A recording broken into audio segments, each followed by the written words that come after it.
Hello, I'm Tom Newman with West Coast Training. You all may be here for different reasons, but ultimately, you're here to get the best hands-on training so that after you graduate, you can go to work for any company.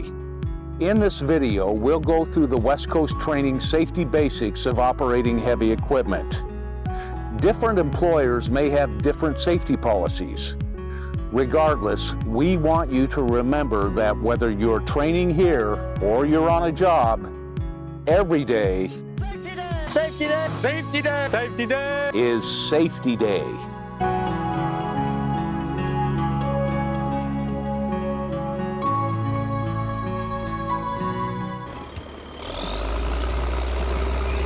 PPE, or personal protective equipment, refers to your hard hat, safety glasses, high visibility vest, and earplugs. Being safe is always the number one priority. This includes keeping your head safe with a hard hat, wearing a high visibility vest so you stand out in the field, protecting your hearing, and keeping your eyes safe. Ever hear the saying, the right tool for the job? This extends to using the right machine for the job you're asked to do. Equipment is engineered to perform specific tasks. The thing they have in common is they were created to move dirt. But they were not made to act as public transportation or lift things like a crane does. Use equipment as it is intended to be used. When we talk about right tools for the job, we aren't talking about repairing equipment. Many companies have a repair shop staffed by experienced mechanics. At West Coast Training, you'll check fluids and inspect the equipment you're assigned to, but you won't be doing major maintenance. It's the same when you're on a job site. If you're not qualified to make repairs, you shouldn't be doing them. Climbing on and off equipment improperly is the number one cause of injury in our industry. To reduce the possibility of slipping and falling from equipment, we teach the 3 points of contact rule. 3 points of contact means that when climbing or descending from equipment, either both hands and one foot, or both feet and one hand must maintain contact with the machine at all times. Also, always face the ladder or climbing point. Don't climb backwards.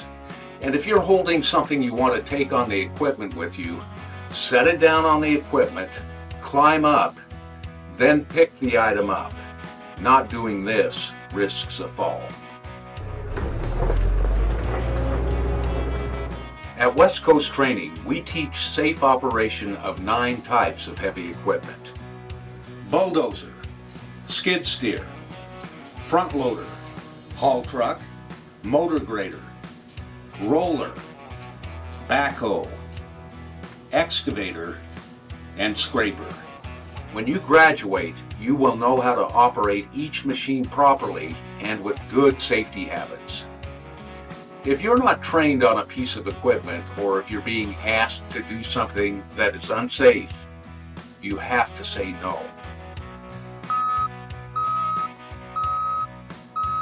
Let's dig deeper into some other safety basics. First, inspect equipment before use. Take a few minutes to walk around the machinery and inspect it. Make sure tires aren't worn. Check hoses, belts, booms, and buckets for damage.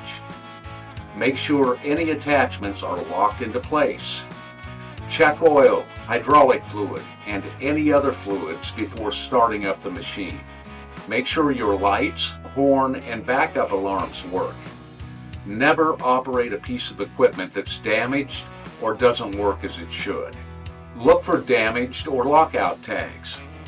These will be hanging in the cab or doorway and tell you that the equipment is undergoing repairs. If you see one of these tags, the equipment cannot be used. Look under the equipment for overnight pets, especially during the winter, that crawl under equipment looking for shelter. Check your surroundings. What's the job site look like? Are you working on an open road or a site with other operators or laborers fairly close to you? Always look behind you before reversing. Fasten your seatbelt. Check your surroundings. Look behind you. Do this every time before you move. Load or unload equipment on level ground. When you're finished, follow procedure of cooling down and parking.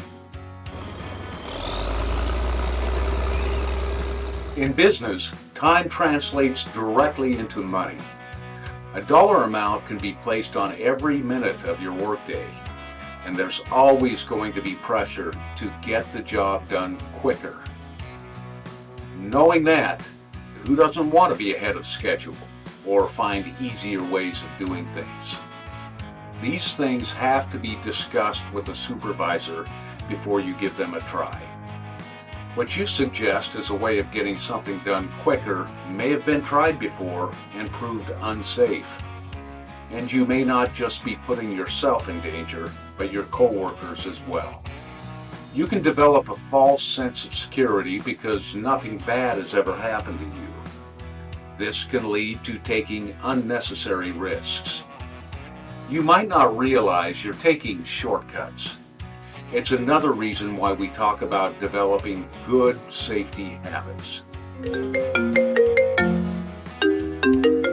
Distractions are a common cause of injury to operators and other people on job sites. Phones are a very common distraction. What are some others? Focusing on family, relationships, and the financial issues outside of work.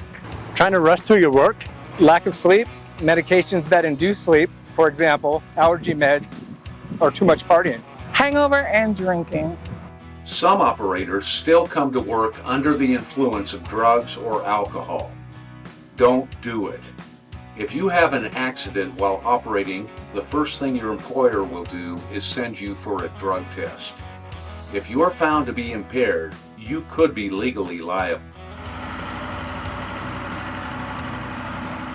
Substance use in the workplace leads to accidents, low morale, and a higher absentee rate. This costs businesses billions of dollars per year and puts workers at risk. Industry has always been plagued by substance abuse issues, but the problem has grown in recent years. Companies are working harder to reduce alcohol and drug use in the workplace. Drug or alcohol use on the job or before you go to work can cost you your livelihood. Don't do it. Thank you for choosing West Coast Training. We pride ourselves on the best hands-on experience and our commitment to safety. We hope you have a great experience here, and we wish you the best of luck in your future career. What day is it? Safety Day!